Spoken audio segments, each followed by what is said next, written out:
Les taureaux, allons voir ce que vous réserve ce tirage relationnel. Nous irons dans un second temps de la vidéo voir le tirage de vie émotionnelle pour les célibataires. Mais là, nous allons commencer par tous ceux qui sont en relation ou qui ont une problématique relationnelle, que ce soit familiale, amicale ou amoureuse. Allez, taureau, quel est l'arcane majeur qui va nous donner...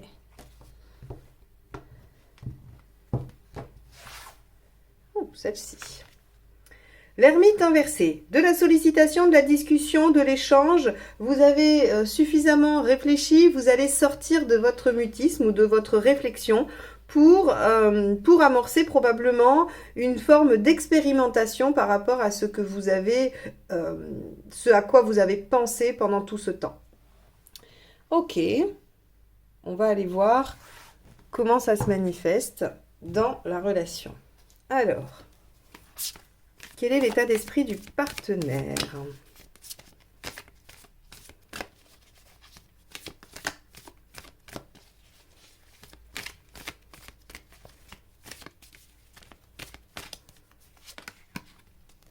Roi de bâton. Alors, avec le roi de bâton, on a un ou une partenaire qui a besoin d'être reconnu, d'être entendu, d'être valorisé. Le roi de bâton, c'est je voudrais qu'on reconnaisse mes qualités, je voudrais qu'on admette ma valeur et mon charisme, ou en tout cas ce que je dégage. Donc ici, on a quelqu'un qui a la volonté quand même de s'affirmer et qui voudrait être reconnu en tant que tel. On va aller voir votre état d'esprit à vous. Alors peut-être que c'est votre partenaire qui veut discuter, échanger avec vous pour justement faire valoir sa position. Hein. Allez, quel est votre état d'esprit à vous les taureaux? Le jugement. D'accord. Alors le jugement, c'est reconsidérer le passé. Donc ça peut être, vous avez une volonté de réconciliation, si c'est avec quelqu'un avec qui vous êtes fâché. Vous pourriez avoir envie d'aller reparler d'une situation du passé avec la personne qui est dans vos pensées au moment où vous regardez cette vidéo. En tout cas, vous avez envie de réactualiser quelque chose du passé pour aller le réévaluer. Ok. Bien. Quelle est la problématique ?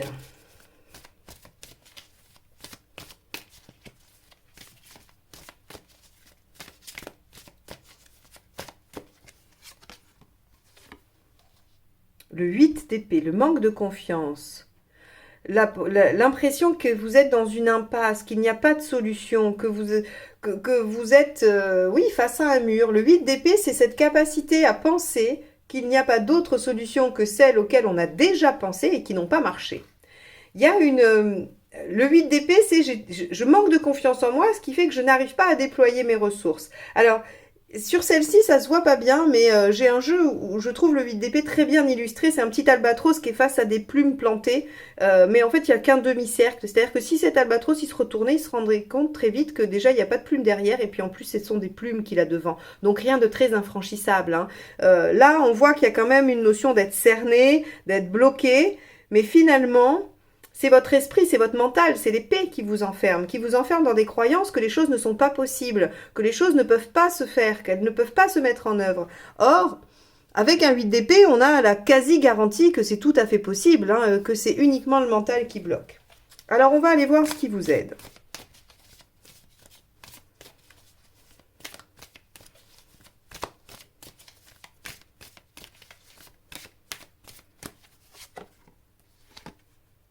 La lune. Alors, faire preuve de créativité et d'imagination, allez suivre votre intuition aussi, hein, regardez au fond de vous ce qui s'y passe.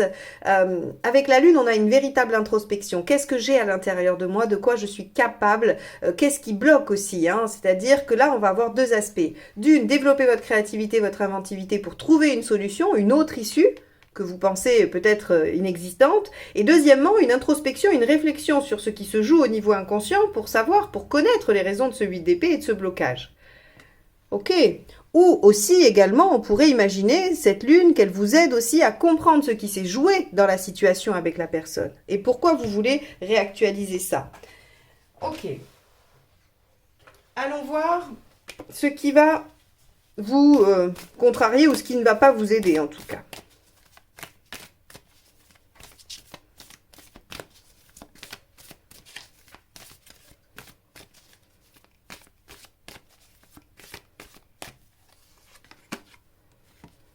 Le 9 de coupe, de rester dans les fantasmes, de ne pas concrétiser. Le 9 de coupe, c'est je reste avec un idéal, je me fige sur une image, sur quelque chose, et je n'en démords pas. En négatif, bien sûr. Hein. Sinon, le 9 de coupe, ce sont les idéaux à aller chercher. Mais ici, ce sont des idéaux presque inaccessibles. Et puis, en plus, on peut avoir les deux extrêmes. Vous vous souvenez, à chaque fois, je vous dis ici, hein, pour ceux qui connaissent, dans cette position ici en négatif, c'est soit l'un, soit l'autre.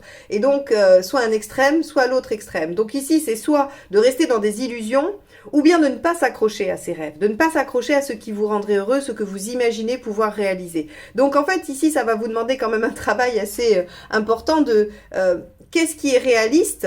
Mais alors, c'est sportif, parce qu'ici, on a du 8 d'épée qui vous fait penser que rien n'est possible. Donc, il va falloir faire taire d'abord le 8 d'épée, pour ensuite aller faire le tri dans le 9 de coupe, pour savoir ce qui est utopiste et ce qui est réalisable.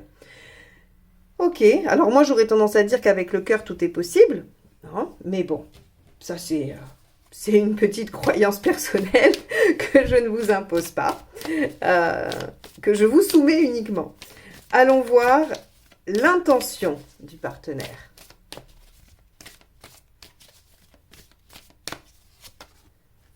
L'étoile. Ok. Le partenaire a foi en l'univers, a foi en sa bonne étoile. L'univers aussi de... Non, pardon. Le partenaire doit croire aussi ou doit penser que votre lien est un lien d'âme. Parce que avec le 17, avec l'étoile, on a cette notion d'être lié par quelque chose qui nous dépasse, par l'univers qui a décidé de mettre quelque chose sur la route. Dans un tirage relationnel, l'étoile vient souvent parler de lien d'âme. Alors bien sûr, il lui faut d'autres aspects. On va voir s'ils y sont, mais on pourrait avoir cette notion-là. Et quoi qu'il en soit, l'intention de votre partenaire, c'est d'être bienveillant, d'être doux. Si vous revenez vers votre partenaire avec une envie de réconciliation, il y aura a priori un accueil plutôt chaleureux, plutôt doux, bienveillant. Ça ne veut pas dire que ça se fera ou que ça sera possible. Ça, c'est la carte ici qui nous le dira. Mais en tout cas, vous aurez un accueil chaleureux et agréable. Allons voir pour vous votre intention. C'est-à-dire que votre partenaire n'a que des bons sentiments à votre égard. Il n'y a pas de méchanceté, il n'y a pas de rejet. Alors, vous, votre intention. 3 de bâton. Ok. Vous projetez dans le futur. Vous, ce que vous voulez, c'est reconsidérer le passé pour pouvoir mieux vous projeter dans l'avenir.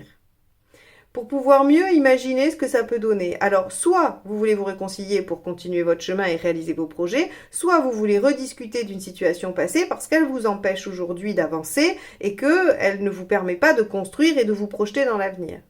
Ok.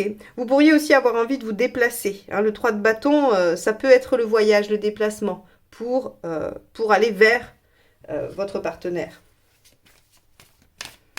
Alors... le résultat, ça finit comment cette histoire?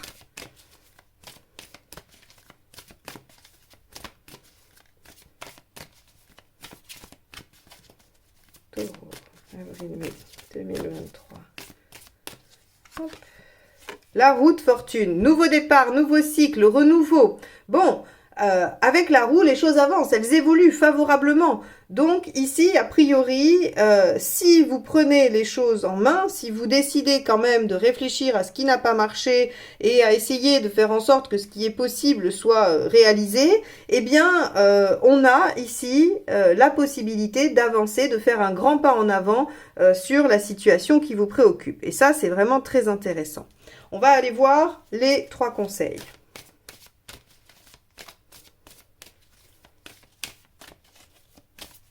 Hop là, celui-ci s'est éjecté. 5 d'épée. Le 5 d'épée en conseil, c'est ne vous laissez pas faire.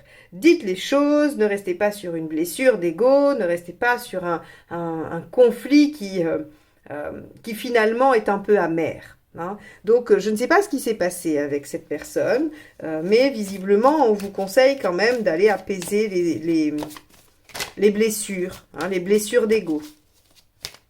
Ok. Deuxième conseil. L'impératrice, communiquez, discutez, prenez les choses en main. Là encore, hein, on vous dit que de toute façon, si vous avez envie d'obtenir quelque chose avec cette autre personne, il va probablement falloir prendre les devants. Elle est prête à vous accueillir, elle a envie d'être reconnue, d'être entendue, mais elle est tout à fait disposée à discuter avec vous et à reprendre les choses pour un apaisement, un renouveau. En tout cas, ça permet un nouveau cycle de démarrer hein, par rapport au lien. Dernier conseil.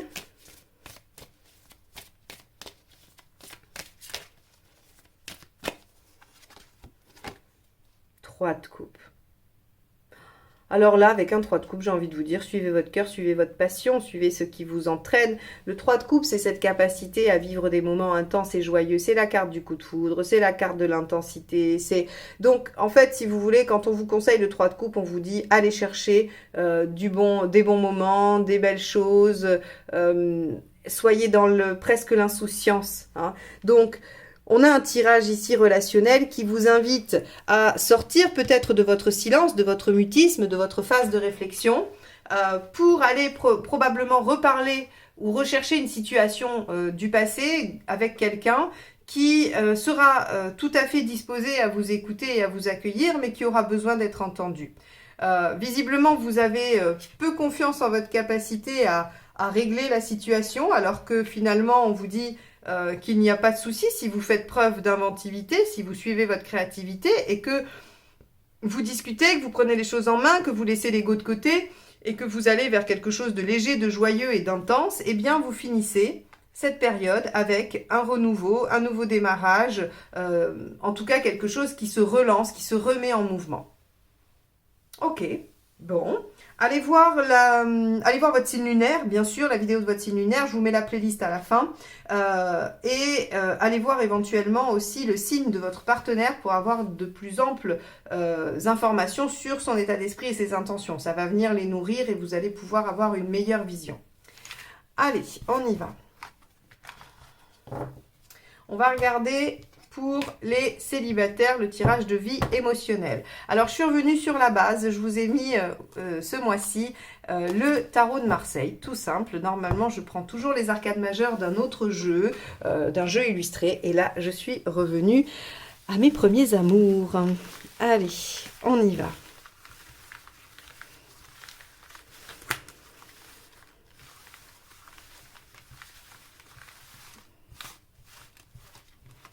Hop là. Taureau, vie émotionnelle pour les célibataires ou toute personne en recherche personnelle. Hop. Alors, on y va. Quel est votre état d'esprit? Étoile inversée. Ok, vous avez perdu la foi. Vous croyez que l'univers vous a tourné le dos et qu'il n'est plus à vos côtés pour vous aider dans votre démarche personnelle. En tout cas, dans votre recherche de l'amour ou dans votre recherche de guérison. Ok, bon, très bien. Ça arrive, c'est pas grave. Ce que vous voulez. Laissez votre vie sentimentale de côté. Ras-le-bol, il y en a marre. Ok, vous êtes désabusés, les taureaux, sur ce mois. Bon, c'est pas grave, on va aller voir la suite. Après, on développera. Pourquoi ça marche pas, cette histoire? Ok, la papesse. Qu'est-ce qu'il faut faire pour que ça fonctionne? Le jugement. Tiens, tiens, tiens. C'était l'état d'esprit du premier tirage. L'issue à court terme, le monde inversé, et l'issue à plus long terme, l'ermite inversé, qui était l'arcade majeure dominante du tirage précédent. Allez, on arrange tout ça, et je vous fais l'interprétation, qui n'est pas si simple que ça. Hein. Vous avez un tirage un petit peu alambiqué, mais bon, qui doit refléter aussi une certaine ambivalence ou des difficultés à se positionner. Alors, avec l'étoile inversée, comme je vous le disais, on a l'impression que vous avez perdu un peu foi en votre bonne étoile, en votre capacité aussi à mettre les choses en œuvre. Ou alors, en tout cas, vous avez cette impression que de toute façon, vous ne pouvez compter que sur vous et que si vous ne faites pas les choses, il ne va rien vous arriver par surprise ou par hasard, hein, par chance. Et ça vous donne peut-être un peu envie de laisser de côté votre vie sentimentale et de vous occuper d'autres choses. Alors pourquoi ça ne marche pas? Parce que le problème c'est qu'au fond de vous, vous êtes toujours en train de penser à ça. C'est-à-dire qu'il y a quelque chose qui, de façon un peu insidieuse, est toujours là, est toujours présent en vous, dans votre intuition, dans votre... Vous savez, vous sentez qu'il y a quelque chose à aller travailler dans ce domaine-là, que de toute façon vous ne pouvez pas vraiment lâcher. Pourquoi? Probablement tout simplement parce que vous avez besoin des autres, parce que vous avez besoin d'être en lien, d'être en contact. N'oubliez pas que le taureau, quand même, sa mission de vie, c'est d'ériger, de construire des liens sécures relationnels. Alors bien sûr, il peut ériger du matériel et tout ça, mais dans le relationnel, il a besoin d'établir des liens sécurisants, tenables, j'allais dire, durables, qui lui permettent en fait de se sentir dans un espèce de cocon affectif et surtout de déployer, de construire et de développer. Donc ici, on voit bien que ça reste une préoccupation, bien que vous soyez un peu désabusé. Alors le jugement vous propose quoi? Le jugement, comme solution, il vous propose déjà de garder la foi, de croire que grâce à votre foi, tout va pouvoir se passer, tout peut arriver, tout peut se régénérer et que rien n'est perdu, que cette étoile inversée est probablement un petit moment de découragement, mais qu'il ne va pas durer. Et puis avec le jugement aussi, on va vous demander d'aller reconsidérer le passé. Alors, reconsidérer le passé, ça veut dire quoi? Ça peut vouloir dire qu'il faut aller regarder dans le passé ce qui vous a amené à cette situation-là.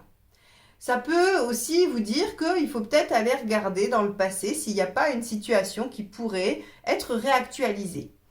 Ça peut aussi vous demander d'aller reconsidérer vos rêves, vos envies, ce que vous avez laissé tomber.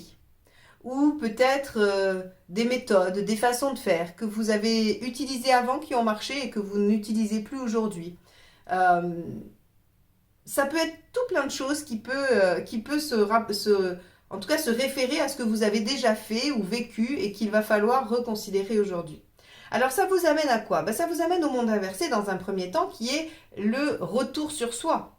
Pas étonnant puisque le jugement vous dit reconsidérer les choses. Donc il va falloir avoir un temps de retour à soi, d'introspection. Alors, c'est pas vraiment la carte de l'introspection, hein, le monde inversé. C'est la carte qui amène une espèce de rétrécissement de l'espace. C'est-à-dire qu'au lieu d'être dans l'expansion, de vous ouvrir, d'aller, de voyager, en fait, vous vous recentrez sur ce qui est vraiment primordial, sur votre noyau, sur ce côté très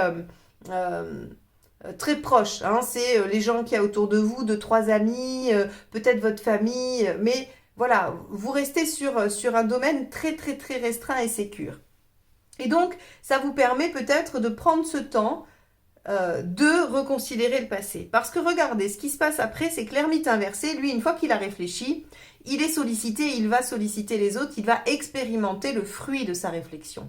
Et donc ici, ce qu'on vous dit, les taureaux, c'est que bien que vous n'y croyez plus, vous avez besoin d'un temps, effectivement, de réflexion et d'intériorisation, pas de problème, mais surtout pendant ce temps-là, au lieu de vous dire, peut-être, je suppose, je ne dis pas que c'est ce que vous vous direz, mais au lieu de vous dire, ce n'est pas pour moi, je n'ai pas de chance, l'univers ne m'apportera pas ce dont j'ai besoin, eh bien, au lieu de passer ce temps à ça, on vous demande de le passer au jugement, c'est-à-dire à qu'est-ce qu'il y a dans ma vie, ou qu'est-ce qu'il y a eu dans ma vie jusqu'à présent, qui soit m'a amené ici, soit que je dois aller rechercher, que je dois aller ressusciter, pour repartir sur une nouvelle page de vie. Quoi qu'il en soit, on vous demande de regarder en arrière. Et ce regard en arrière, il vous permet ensuite d'aller plus fort, expérimenter et être sollicité. Si vous souhaitez une rencontre, l'ermite inversé peut signifier le fait d'être sollicité pour des rencontres. Donc, il y a une possibilité, mais pour ça, il faut aller comprendre ce qui s'est passé, ou alors il ne faut tout simplement pas se désespérer et continuer à y croire et avoir foi. Ok, les taureaux, ce qui signifie que, très concrètement, dans un premier temps, mois d'avril, il se peut que vous soyez un peu centré sur vous et que ce soit nécessaire. Par contre, à mon avis, dès le mois de mai, il y a une belle ouverture et des possibilités de rencontre. Et si c'était une guérison que vous souhaitez, eh bien, cette guérison, elle va pouvoir aller trouver... vous savez, des fois, on comprend quelque chose intérieurement et puis on se dit, c'est bon, j'ai compris, je ne vais pas recommencer ou je ne me ferai plus avoir ou je n'aurai plus ce comportement. Mais ça, c'est intellectuel. On a compris que c'était pas judicieux pour nous, donc on se dit qu'on va plus le faire. Et quand on se retrouve dans la situation, oh, mince, on se rend compte qu'on n'est pas trop bien capable de faire autrement. Eh bien, l'ermite inversé, il va vous mettre à l'épreuve, il va vous mettre en situation, en expérimentation de ce nouveau savoir, de cette nouvelle posture. Et a priori, la première fois, on tombe dans le piège, mais pas la deuxième, et après, ça va beaucoup mieux, et on vient conforter ce qu'on a compris, et on vient l'intérioriser et le manifester pour soi. Donc, n'hésitez pas à aller voir votre signe lunaire qui sera celui qui correspondra aussi à toute votre vie affective. Donc, le solaire, le lunaire. Vous pourrez aussi voir l'ascendant si vous voulez pour compléter encore. Mais dans un premier temps, le lunaire, je vous mets la playlist à la fin. Vous pourrez aller voir pour les vidéos qui sont déjà sorties. Et aussi, n'hésitez pas à vous abonner à cette chaîne si ces vidéos vous plaisent, parce que comme ça, si vous cochez aussi la petite clochette, vous êtes averti des vidéos qui sortent, et comme ça, nous on se retrouve très très vite pour de nouvelles guidances. Je vous souhaite une belle période avril-mai, et je vous dis à très vite, bye bye.